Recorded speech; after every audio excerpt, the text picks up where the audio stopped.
Muito bem, você tem aí projetado na sua tela, antes de nós iniciarmos a nossa mensagem hoje, essa expressão grega chamada parakaléu. Eu queria apenas chamar a sua atenção, porque algumas pessoas acharam que essa palavra estava redigida errada. Pastor, não é parakaléu, é rapakaléu que está escrito aí. Não, não é. Deixa eu explicar para os irmãos. Essa primeira letrinha aí à direita da palavra é a letra Pi, que para nós é o P, ok? Pi alfa, que é o A, e aí depois você tem um Rho, não é um P. Então teve gente que pensou que aquele Pi era um R minúsculo e que o Rho era um P, e aí falou é rapakaléu. Não, não, é parakaléu. Tá bom, queridos? Teve pessoas que já me procuraram e eu queria corrigir, e, na verdade explicar para a igreja, até porque eu sei que muitos não têm familiaridade com o grego, então eu quero apenas ajudá-los na compreensão exata dessa expressão. E você deve se recordar que essa expressão chamada parakaléu é uma expressão, na verdade, contida no Novo Testamento como um convite. Um convite a quem? Àqueles que sofrem. Por isso essa série é intitulada Parakaléu, encontrando o consolo de Deus para os males da alma. Para é uma expressão grega que significa ao lado de, junto de, e kaléu é o verbo chamar, convocar. Há um convite no Novo Testamento para aqueles que estão passando por momentos de tribulação. Venham para perto de nós, porque nós queremos compartilhar com vocês que sofrem esperança. Nós queremos ofertar a vocês um encorajamento. E por isso essa expressão, ora é traduzido por encorajamento, ora é traduzido por advertência, admoestação, consolo, conforto, porque essa é uma expressão mais aberta e genérica. E nós começamos a pensar nessa expressão semana passada, reconhecendo que o desânimo, as lutas, o sofrimento, não fazem acepção de pessoas. Elas alcançam tanto o rico como alcançam os pobres. Ela alcança o brasileiro, mas alcança o americano. Ela alcança jovens, adultos, crianças. Todos nós estamos passivos a sofrer perdas ao longo da nossa vida, sendo crentes, mesmo também sendo ímpios. Todos nós, em algum momento, a aflição vai bater na nossa porta, a porta da nossa vida. E o nosso desejo, a nossa oração é para que os dias alegres e felizes sejam infinitamente superiores aos dias de tribulação e de aflição. E esses dias alcançam a todos, inclusive grandes homens de Deus, como nós falamos na semana passada, e nós iremos continuar hoje a respeito da vida desse grande autor do Novo Testamento chamado Paulo. Paulo é responsável praticamente pela metade do Novo Testamento. Um grande apóstolo, um grande homem de Deus. E Deus, então, permitiu que ele experimentasse muitas aflições ao longo da sua vida. Grandes homens de Deus, grandes mulheres de Deus, não estão blindados ao sofrimento, experimentam também grandes lutas e perdas, grandes dias de aflições. Por exemplo, existe um pastor, na verdade existiu, ele já veio a óbito no século XIX, um grande pastor batista na Inglaterra, e talvez seja o maior nome do protestantismo inglês. O nome dele é Charles Haddon Spurgeon. Ele viveu no século XIX. E Charles Spurgeon, ele, pela sua pregação, pela sua homilia, pelas suas evangelizações, ele atingiu milhares de vidas à semelhança de um Billy Graham, mas ele estava mais focado na Europa, ali na Inglaterra. E um dos seus biógrafos, ao redigir uma obra intitulada A Depressão de Spurgeon, relata uma parte de um sermão que ele se dirige ao Tabernáculo Batista de Londres, dizendo o seguinte, abram aspas, passo por depressões do espírito tão assustadoras que peço a Deus que jamais experimentem tais extremos de infelicidade. Então vejam, não é porque você é crente em Cristo Jesus que você está blindado às aflições. Viver dias maus e inclusive de depressão não significa que crente não possa experimentar esses dias.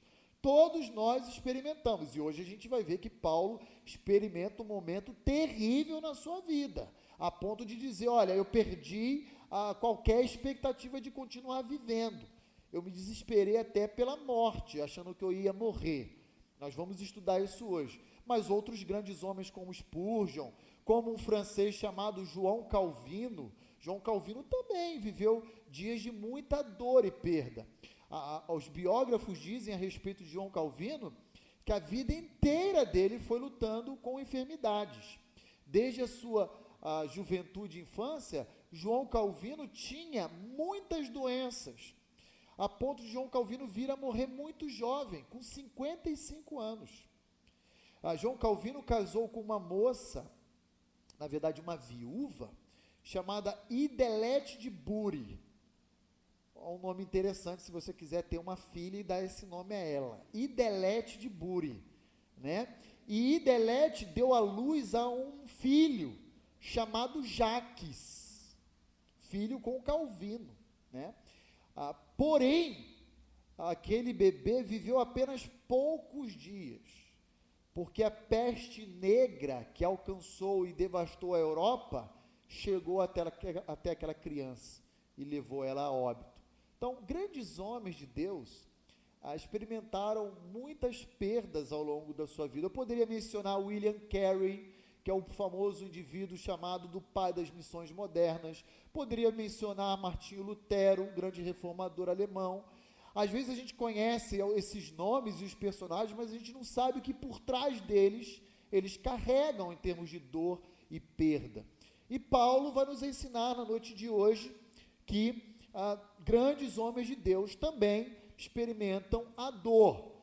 E o grande ensino que Paulo vai nos trazer na noite de hoje, a partir inclusive da sua experiência, é que todo cristão, ele nunca é desamparado por Deus. E o consolo que Deus oferta aos seus filhos, não deve se restringir e parar nos seus filhos, mas deve reverberar, ele deve se expandir e compartilhar esperança àqueles que padecem e sofrem. Então, olhe lá comigo em 2 Coríntios, capítulo 1. Abre lá 2 Coríntios, capítulo 1. Nós estudamos semana passada 2 Coríntios, capítulo 12, de 7 a 10. Hoje nós vamos ler o capítulo 1, de 3 a 11. Ainda nessa temática sobre sofrimento humano e sobre as perdas, né?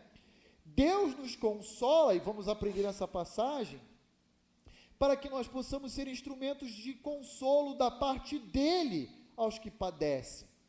E nesse sentido, o tema que nós vamos aprender na noite de hoje é consolados para consolar. Tá bom? Então, lembrem disso. O seu sofrimento nunca deve alcançar apenas a você e a sua família, seu esposo, seus filhos, alguma coisa do gênero. Ele tem que se expandir, reverberar, gerando esperança a outros que também padecem igualmente a você e que estão sem forças, estão desencorajados. Consolados para consolar vai ser o tema da nossa meditação na noite de hoje. Então, olha aí comigo. Bendito seja o Deus e Pai do nosso Senhor Jesus Cristo, o Pai de misericórdias e o Deus de toda consolação. É Ele que nos conforta em toda a nossa tribulação para podermos consolar aqueles que estiverem em qualquer angústia, com a consolação com que nós mesmos somos contemplados por Deus. Porque assim como os sofrimentos de Cristo se manifestam em grande medida a nosso favor, assim também a nossa consolação transborda por meio de Cristo. Mas, se nós somos atribulados, é para o vosso conforto e salvação. Se nós somos confortados, é também para o vosso conforto, o qual se torna eficaz, suportando vós com paciência os mesmos sofrimentos que nós também padecemos. A nossa esperança a respeito de vós está firme, sabendo que como sois participantes dos sofrimentos, assim também o sereis da consolação. Porque não queremos, irmãos, que ignoreis a natureza da tribulação que nos sobreveio na Ásia, porquanto foi acima das nossas forças, a ponto de desesperarmos até da própria vida. Contudo, já em nós mesmos, tivemos a sentença de morte para que não confiemos em nós, e sim no Deus que ressuscita os mortos, o qual nos livrou e livrará de tão grande morte, em quem temos esperado que ainda continuará a nos livrar, ajudando-nos também vocês com as vossas orações a nosso favor, para que por muitos sejam dadas graças a nosso respeito, pelo benefício que nos foi concedido por meio de muitos. Então vamos olhar essa passagem, separando verso a verso, aquelas verdades que o apóstolo Paulo ensinou à igreja de Corinto e ensina a nós na noite de hoje.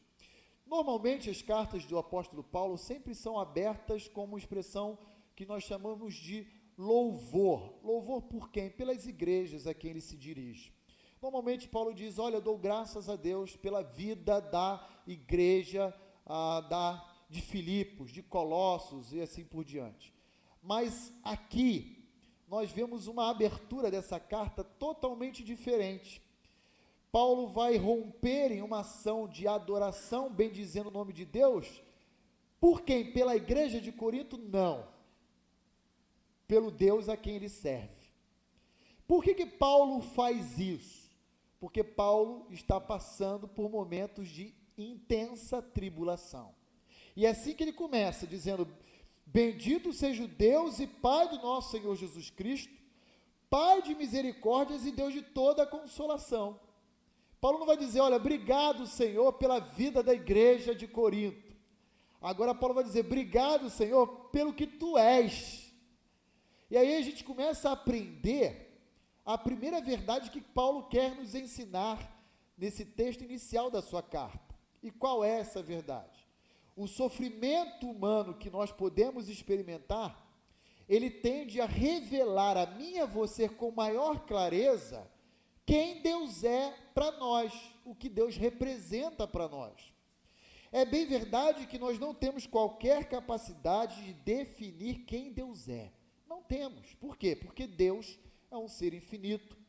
E como criaturas dele, seres finitos, pó que somos, nós não podemos esgotar o conhecimento a respeito de Deus. Mas se é verdade que não podemos definir Deus, também é igualmente verdade que nós podemos descrever Deus a partir dos seus atributos, das suas qualidades, que ele deu a conhecer à humanidade, às suas criaturas. E quais são esses atributos que Paulo é chamado a atenção a partir do momento de tribulação que ele vivencia a respeito de Deus? Ele diz, o nosso Deus é o Pai da misericórdia. O nosso Deus é o Deus de toda consolação. São verdades que nós sabemos, mas que às vezes nós esquecemos delas, exatamente porque estamos vivendo em mar de almirante, em águas tranquilas. Quando vem a aflição, aí Paulo nos ensina, ela nos revela com maior clareza quem Deus é e o que ele representa para cada um de nós. E como é que Paulo reage às aflições? Paulo reage murmurando, dizendo, mas por que Deus me deixou padecer, me desesperar, beirar a morte, ser apedrejado? Paulo não faz isso. O que Paulo faz? Paulo bendiz o nome do seu Deus. E queridos, esse é um grande exercício que todos nós temos que praticar em meio à dor e ao sofrimento. Nós precisamos exercitar a gratidão e o louvor a Deus em meio à dor. Em meio à dor. Paulo faz isso. E ele convida a igreja de Corinto a fazer a mesma coisa, quando ele abre a sua segunda carta. Bendito seja o Deus e Pai do nosso Senhor Jesus Cristo. E aí uma outra verdade por trás dessa expressão de louvor a Deus, é que, na verdade, Deus é capaz, por meio dos seus atributos, das suas características, de transformar o nosso sentimento de pavor, de angústia e de medo, em sentimento de paz e de alegria. Irmãos, ninguém é capaz de fazer isso com o coração do homem, só Deus. E por que ele é capaz? Porque a Bíblia diz que ele é o Pai de misericórdia e o Deus de toda consolação. Só Deus é capaz de transformar as nossas lágrimas de tristeza em júbilo.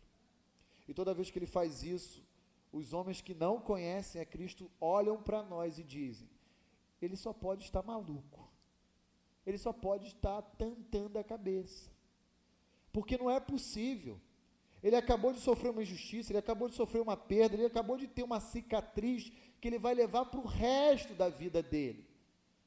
E aí Paulo nos ensina que olhar para o Deus a quem servimos oculta, obscurece toda a dor e nos traz paz, alegria. É assim que Paulo nos ensina. Paulo vai dizer: olha, sem tribulações, sem lutas, talvez o conhecimento a respeito dos atributos de Deus fique apenas na esfera da teoria. Ah, tá, sei o que é consolo. Sabe nada. Sabe quando é que eu e você vamos saber?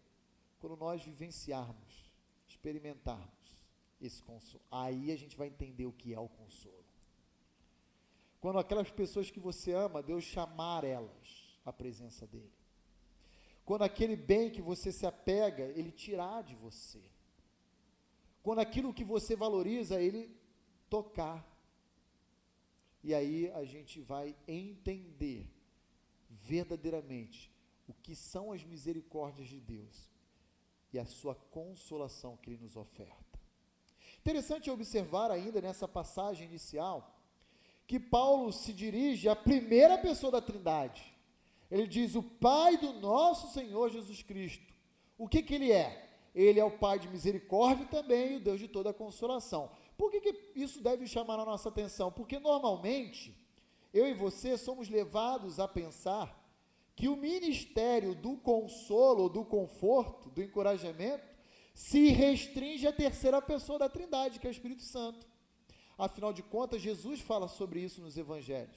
Ele diz: olha, eu preciso ir para que o Consolador venha. Lembram disso? Ele é o Paráclito, da onde vem Paracaléu. Ele é o Consolador, mas é apenas uma atividade do Espírito Santo exercer na vida do seu povo? Não, também é uma atividade de Deus Pai sobre as nossas vidas, porque ele é também nosso Pai, e o Pai da misericórdia, e o Deus de toda consolação. Agora você vai me perguntar: pastor, que tipo de sofrimento é esse que Paulo está experimentando? Eu não sei. Olha lá comigo o versículo 8, que nós acabamos de ler. Preste muita atenção nas palavras que o apóstolo Paulo registra nessa carta a respeito do seu sofrimento. Sofrimento esse decorrente da sua fidelidade a Cristo, da sua lealdade ao Evangelho, da sua sinceridade. E olha só o que ele diz: porque não queremos, irmãos, que ignoreis a natureza da tribulação que nos sobreveio na Ásia. Porquanto essa tribulação foi acima das nossas próprias forças, a ponto de desesperarmos até da própria vida. Paulo vivencia um momento de profunda e intensa angústia, a ponto dele dizer: eu estou desgostoso da vida. Essa palavrinha aí, traduzida como desesperou-se, é literalmente renunciou às suas últimas esperanças. Paulo disse: acabou. Na linguagem popular de hoje, Paulo jogou a toalha. E Paulo disse: chegou o fim. O que eu estou vivendo aqui na Ásia é indescritível, ninguém é capaz de suportar. E eu estou vendo que o meu fim chegou.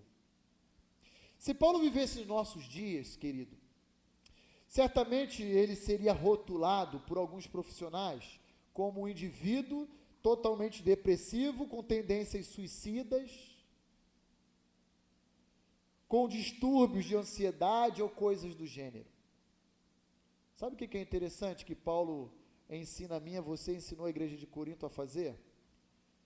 Busque em meio ao sofrimento Deus, o Deus de toda consolação. Busque a Ele em oração dizendo: tenha misericórdia, ó Deus, do que eu estou passando. Por quê? Porque Ele é o Pai de toda misericórdia. Lembre-se que o Deus a quem você e eu servimos, Paulo diz aos crentes de Corinto, é um Deus pessoal. É um Deus que sabe e conhece cada lágrima que nós derramamos. E interessante pensar que Paulo chegou até mesmo no verso 8, aparentemente ele descreve, a desistir da sua própria vida, mas Deus não desistiu da vida de Paulo. Olha que interessante isso. Paulo disse: acabou. Deus disse: não, só apenas começou. Nem sempre nós vamos vencer, como já mencionei semana passada, todas as lutas nessa existência terrena presente. Mas nós temos uma certeza, que embora venhamos a sofrer, nunca estaremos desamparados. O nosso Salvador, Emanuel, estará conosco todos os dias. E aí, quando Paulo, na sua visão humana de sofrimento, diz: olha, experimentei algo superior às minhas próprias forças, temos que recordar que esse mesmo Paulo, em 1 Coríntios 10, 13, diz o seguinte: não vos sobreveio tentação ou provação, é a mesma palavra, a palavra grega peiratos, tanto faz a tradução, que não fosse humana, mas Deus é fiel e não permitirá que sejais tentados além das vossas forças. Pelo contrário, juntamente com a tentação, Ele vos proverá livramento, de sorte que a possais suportar. Ó Deus, eu não estou mais aguentando. Senhor, alivia, Senhor, essa dor e esse sofrimento.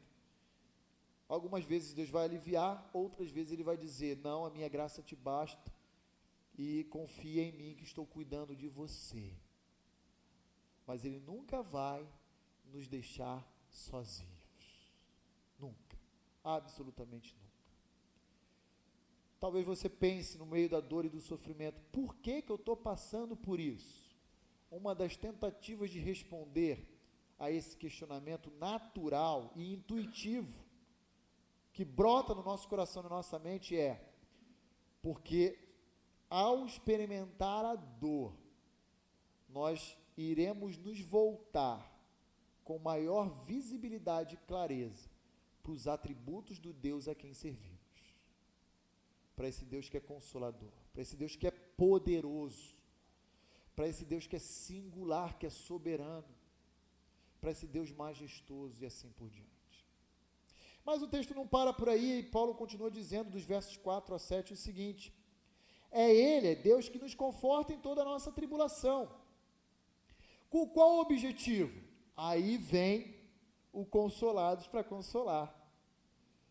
Para que você se sente no divã de Deus e colha dele todo o encorajamento e paz que você necessita apenas? Não. Para que você faça uso dessas coisas que ele te oferta àqueles que sofrem. Olha lá comigo.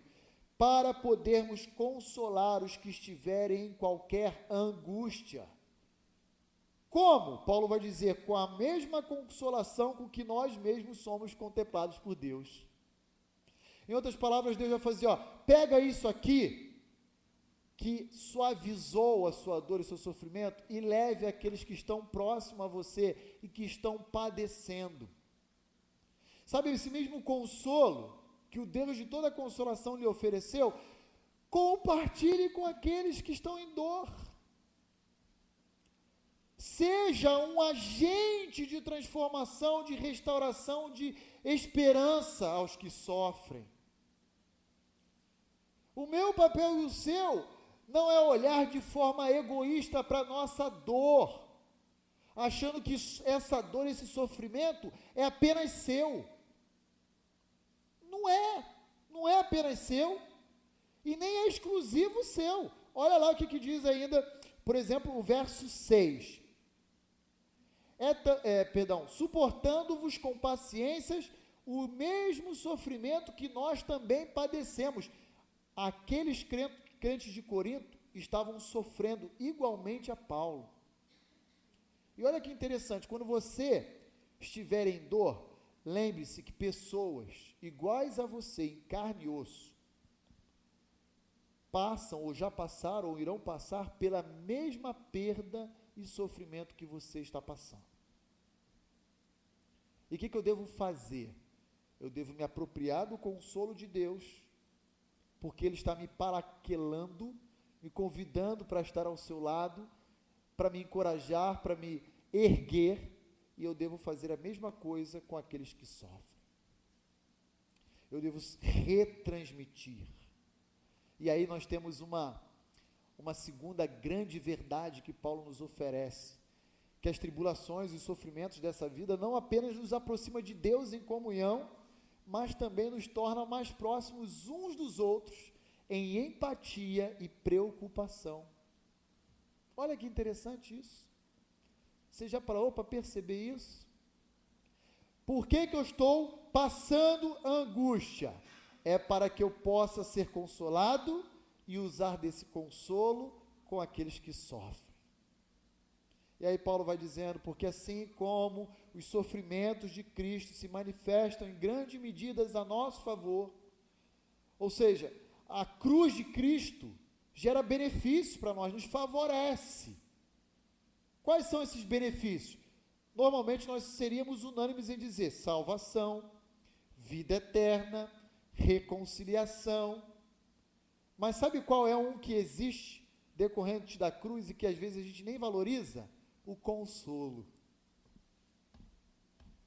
O consolo. Aquele consolo que foi ofertado às mulheres quando foi lá no túmulo de Jesus na manhã daquele domingo. E disse: mulheres, por que vocês estão procurando dentre os mortos aquele que vive? Quer uma palavra de esperança maior do que essa? O nosso Deus ressuscitou o seu Filho. Ele tem domínio sobre a morte. Aleluia. As tribulações nos aproximam de Deus em comunhão, nós somos levados a orar e nos relacionar com Ele, mas também nos aproxima uns dos outros em empatia e em preocupação.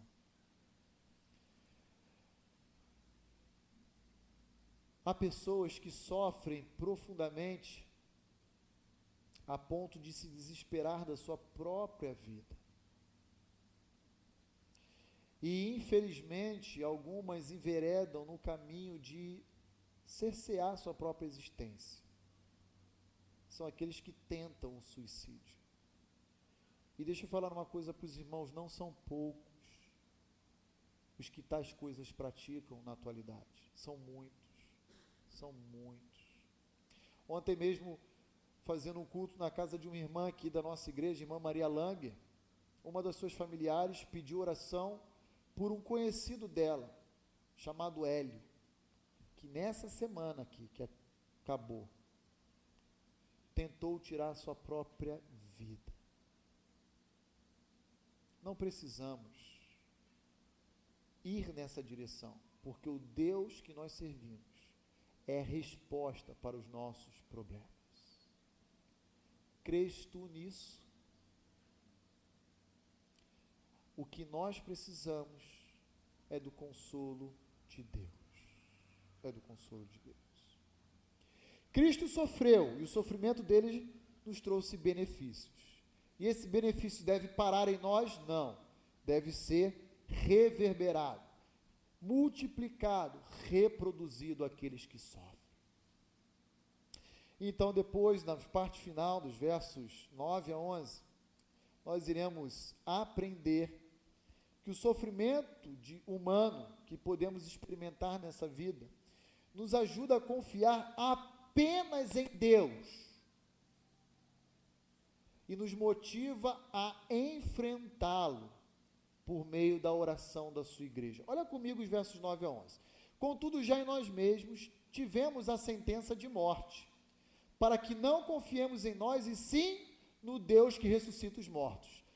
Não seja arrogante ou iludido a ponto de achar que você é capaz, por si só, de enfrentar as suas lutas sozinhos e apoiados na sua própria força.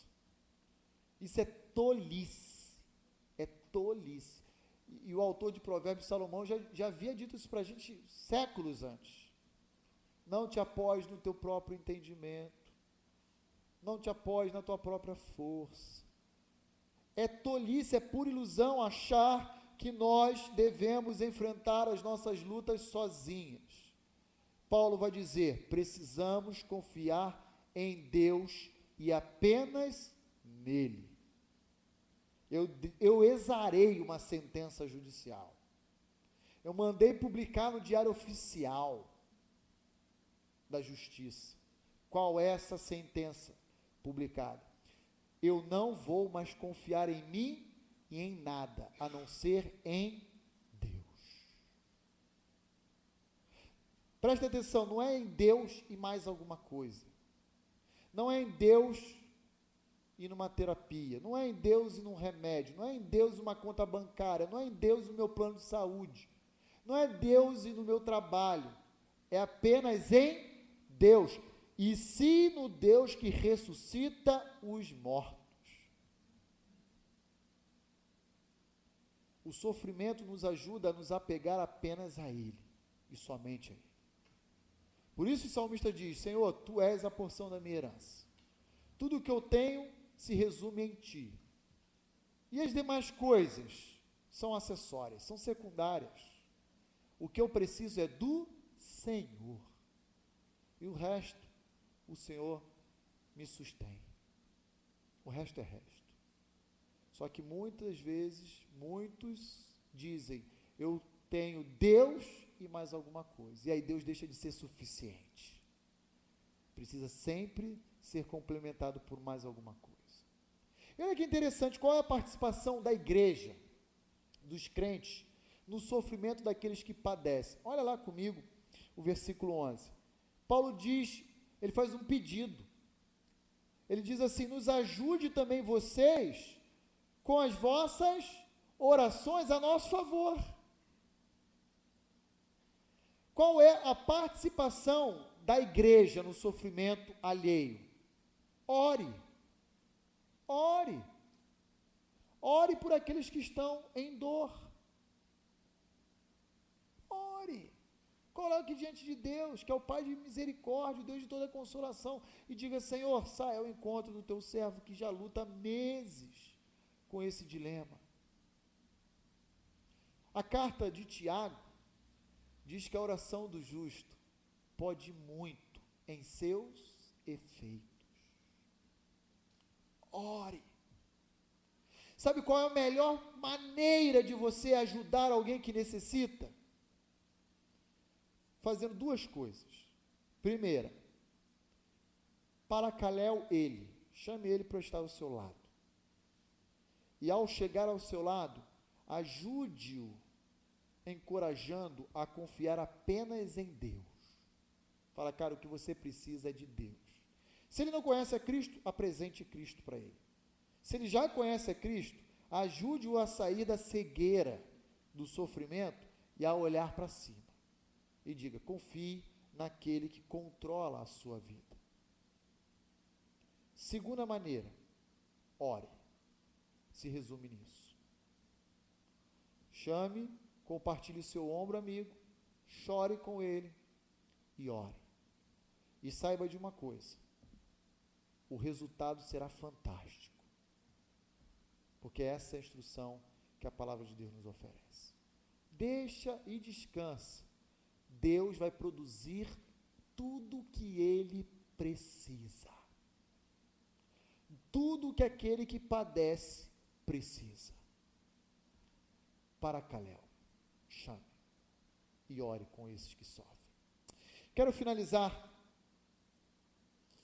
o nosso tempo, a nossa reflexão, compartilhando uma consideração final. Apenas uma que resume tudo o que nós falamos, e não é novidade. Eu quero desafiar você a confiar em Deus e apenas nele, na certeza de que Ele em sua soberania, vai cuidar da melhor maneira possível das nossas vidas. Deixa eu lembrar você de um salmo muito conhecido, Salmo 121. Um salmo que mostra em quem devemos confiar. E vai estar projetado aí, ó. Olha só que interessante. Ele diz assim: elevo os meus olhos para os montes, de onde me virá o socorro? Sabe por que o salmista faz essa pergunta? Eu vou dizer para você. Porque era muito comum, no contexto do Israel antigo, que os montes fossem lugares onde eram levantados altares aos deuses pagãos. Então, o indivíduo que estava em sofrimento, ele olhava para os montes, para o alto dos montes e pensava assim: onde que eu vou ofertar, apresentar a minha oferta ou consagrar a minha oferta em favor do meu sofrimento, para que alguma divindade me livre da dor? Aí sabe o que o salmista diz? Nenhuma delas. Não é o dinheiro, não é o plano, não é o remédio, não é terapia, não é psicologia, psiquiatra, não é nada disso. Eu elevo meus olhos para o monte, e de onde me virá o socorro? Verso 2. O meu socorro vem do Senhor.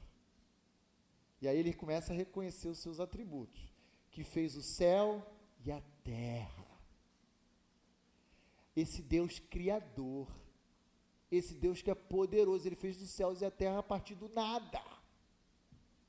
É nele que eu confio, é nele que eu me apego, ele é a minha segurança. Ele não permitirá que os teus pés vacilem, ou seja, você escorregue e caia. Não dormitará aquele que te guarda, ele não pisca os olhos, ele cuida de você a todo tempo. Deus trabalha no turno da noite, irmãos, também, 24 horas, 7 dias por semana, zelando por quem? Pelos seus filhos. E aí ele continua dizendo: é certo que não dormita nem dorme o guarda de Israel. Quem é esse guarda? A sentinela, aquele que está ali protegendo a cidade. O Senhor é quem te guarda, o Senhor é a tua sombra, a tua direita. De dia não te molestará o sol, nem de noite a lua. O Senhor te guardará de todo mal, guardará a tua alma. O Senhor guardará a tua saída e a tua entrada desde agora e para sempre. Amém. Confie em Deus apenas e descanse na soberania daquele que é infinitamente sábio e bom. Deus não vai fazer por você aquilo que você precisa fazer por si próprio. Mas se você fizer tudo aquilo que está ao seu alcance fazer por si próprio, relaxe e deixa que Ele vai fazer aquilo que você não é capaz de fazer por si. É assim que funciona no nosso relacionamento com Deus. Quero concluir nossa reflexão. Não vai estar projetado aí, mas eu quero declamar uma canção antiga, mas tão aplicável para os nossos dias. Eu quero declamar o hino 398 do cantor cristão. E o nome desse hino chama-se Sou Feliz. Não sei se você conhece, creio que a maioria deva conhecer. Mas ao talvez olhar o título dessa canção, você seja levado a pensar assim: o cara que escreve uma música Sou Feliz, o cara está de bem com a vida, né? É um cara que é próspero, tudo o que fez deu certo, está com uma vida confortável. Aí o cara para e pensa assim: vou escrever uma música Sou Feliz. não é essa a verdade retratada nessa canção, pelo menos de autoria do famoso americano Horatio Gates Spafford. E o que era o contexto, qual era o contexto em que esse indivíduo escreveu essa canção? Pois bem, vou resumir a história. Ele era casado com uma moça chamada Anna Spafford, e ele teve 5 filhos, um menino e 4 moças. O seu menino, com 4 anos de idade, veio a falecer fruto de uma doença. Todo o seu trabalho na cidade de Chicago foi comprometido por um incêndio histórico, que até hoje entrou nos anais dos Estados Unidos da América. Isso no século XIX, por volta de 1880. Década de 80. 1880. Ele era muito amigo de um grande evangelista chamado Moody, outro grande personagem da história da igreja, um grande evangelista como foi Billy Graham, por exemplo. E Moody foi convidado a ministrar uma série de conferências na Europa. E por ele ser muito amigo de Moody, um crente fiel à palavra, ele falou: eu vou não apenas te prestigiar, mas eu vou lhe acompanhar para lhe ajudar nessa viagem. Pois bem, no dia dele embarcar naquele navio, surgiu um compromisso, ele não pôde ir.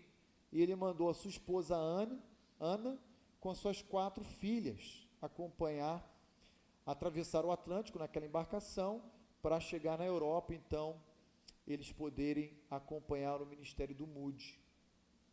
Só que na travessia do Atlântico, aquela embarcação colidiu com outra, e centenas de pessoas morreram, naufragadas no meio do oceano. E algum tempo depois daquele episódio, chegou-se numa espécie de um telegrama, uma correspondência, em Chicago, um bilhete da Anna Spafford. E aquele bilhete só tinha uma frase, apenas uma frase. E aquela frase dizia: salva, porém sozinho. Assinada Anna Spafford. Suas 4 filhas haviam naufragados e morrido naquele episódio. E aí então ele se lança ao chão em prantos. E ele compõe a seguinte canção, que vai adentrar o nosso inário para o culto cristão. Se paz a mais doce, tu me deres a gozar. Se dor a mais forte eu sofrer, ó seja o que for, tu me fazes saber que feliz com Jesus sempre sou. Sou feliz com Jesus. Sou feliz com Jesus, meu Senhor. Embora me assalte o cruel Satanás e me ataque com vis tentações, ó certo eu estou, que apesar das aflições, que feliz eu serei com Jesus. Na mente de Spafford, Satanás cerceou a vida das suas filhas. E por isso ele diz: embora me ataque, eu vou continuar sendo feliz. Meu triste pecado por meu Salvador foi pago de um modo cabal. Valeu-me, ó Senhor, ó mercê sem igual. Sou feliz, graças dou a Jesus. A vida é um anseio do meu Salvador. Em breve virá me levar ao céu, onde vou para sempre morar, com remidos na luz do Senhor. Sou feliz com Jesus. Sou feliz com Jesus, meu Senhor. Vamos orar? Ó Deus, nós te louvamos, porque a nossa felicidade, a nossa satisfação não reside em coisas efêmeras e passageiras, mas na certeza e na segurança de que um dia toda essa realidade marcada pelo mal e pela injustiça há de passar. E quando esse dia chegar, nós iremos gozar de uma paz sem igual, eternamente no nosso futuro lar. Somos felizes, Senhor, como diz Spafford. Somos felizes com Jesus. Somos felizes porque aquilo que Cristo nos deu nunca poderá ser perdido. Ó Deus, consola o coração daqueles que passam nesse momento por profundas angústias e dores, por aqueles que estão enlutados, por aqueles que estão acamados. Rogamos ao Senhor nesse momento pela vida do teu servo Eliseu, que se encontra hospitalizado. Senhor, dê a ele tudo aquilo que ele necessita, usando sim a medicina e as medicações necessárias, mas, ó Deus, tocando em sua estrutura orgânica e promovendo só aquilo que o Senhor é capaz de fazer. Senhor, somos felizes, sim, com Jesus, o nosso Salvador. Amém.